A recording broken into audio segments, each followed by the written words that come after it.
Ayan, good morning sa ating lahat. May ginagawa kong konting hindi ko naman dating ginagawa. May tananim ako dati na guapol, no, bayabas na yung malalaki siya. Ang problema, napabayaan ko siya tapos namatay. So, ang ginawa ko, nung namatay na siya, tinambak ko na lang siya sa isang lugar. At pagkatapos ay nakita ko tumubo siya uli. No, may tumubong mga sanga-sanga. Ang ginawa ko bali-bali na siya eh. Ang ginawa ko, kinat ko na lang siya sa pinakapuno. At pagkatapos ay dinidigan ko siya ngayon ulit.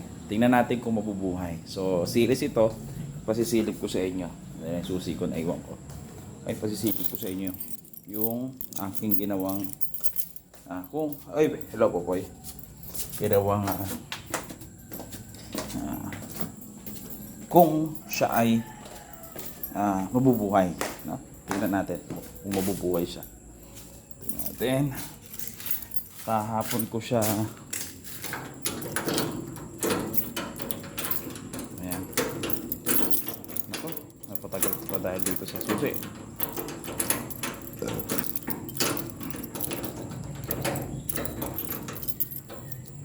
Mali.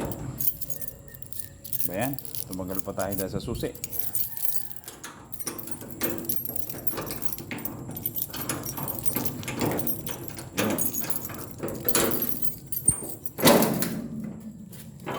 Ayan.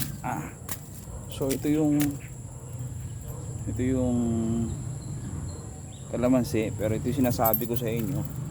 Ayan. Ayan.